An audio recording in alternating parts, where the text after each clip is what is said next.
truth of the matter is that most people don't realize that the majority of people suffer their first major heart attack on Monday morning between 8 a.m. and 9 a.m. People getting ready to go to jobs that they don't like, jobs that are making them sick. What is it that you could love doing 7 days a week that'll bring a smile to your face? Think about that. You've got to start saying yes to your life. You've got to start saying yes to your dreams, yes to your unfolding future, yes to your potential.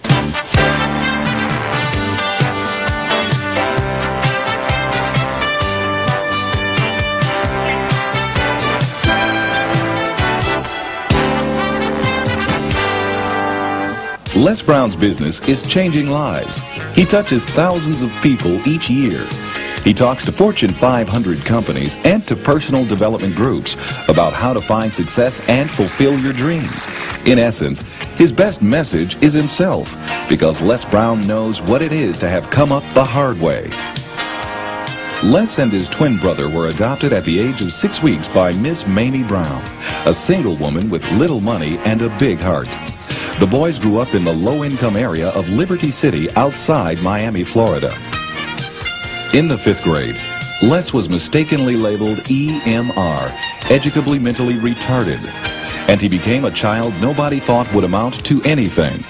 After making it through high school, Les set out to prove them wrong.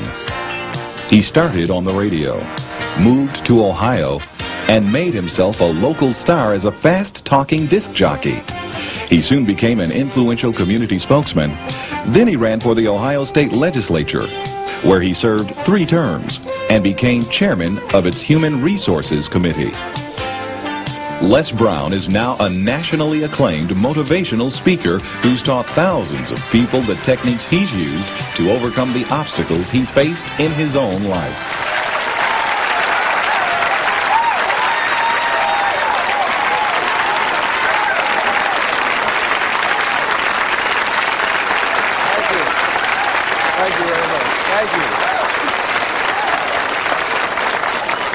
You guys look like you're ready. Repeat after me, please. This is my decade. This is my decade. You know, every year I used to say, this is my year. But ladies and gentlemen, one good year won't be enough for me. How many of you can use a good decade? Raise your hands, please. Fantastic. All right, now, here's what I want to do. I want to share with you how you can begin to make this your decade. How many of you know within yourself, if you ask yourself the question, have I done all that I'm capable of doing or being and living up to my potential? How many of you have to really answer, no, I have not done all that I can do? Raise your hands, please. Okay, very good. Now, here's what we know.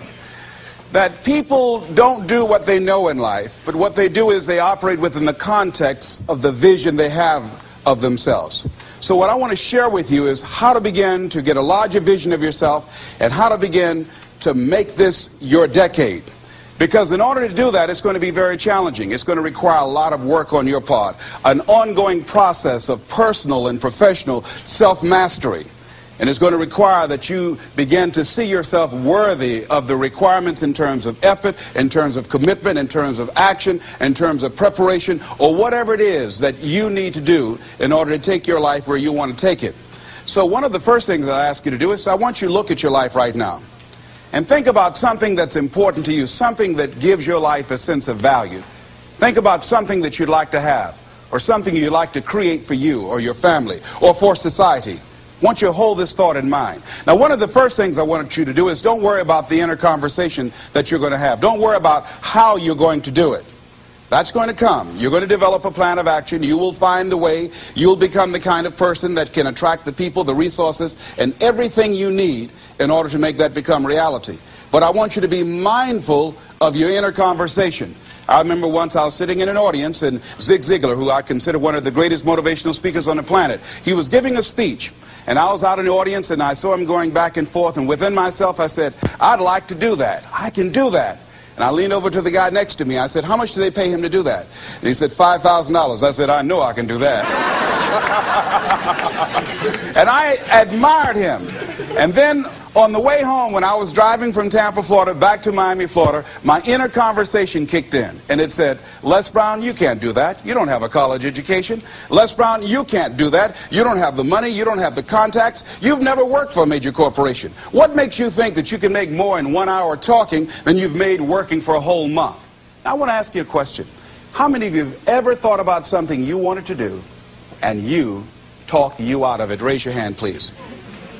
That inner conversation, ladies and gentlemen, is the reason that most people take their greatness, take their ideas to the graveyard with them. You know, the wealthiest place on the planet, a minister said recently, and it was so true, is not the gold mines in the various areas of the world or the diamond mines. The wealthiest place on the planet is the graveyard. Because in the graveyard we will find inventions that we never ever were exposed to. Ideas, dreams that never became reality. Hopes and aspirations that were never acted upon. Because most people allow that inner conversation, for whatever reason, to keep them from ever pursuing their goals. So let us begin to look at what's required in order to make this our decade. Why is it that most people don't ever reach their goals or live up to their true potential? One is fear. And there are only two kinds of fears that we're born with. The fear of falling and the fear of a loud sound.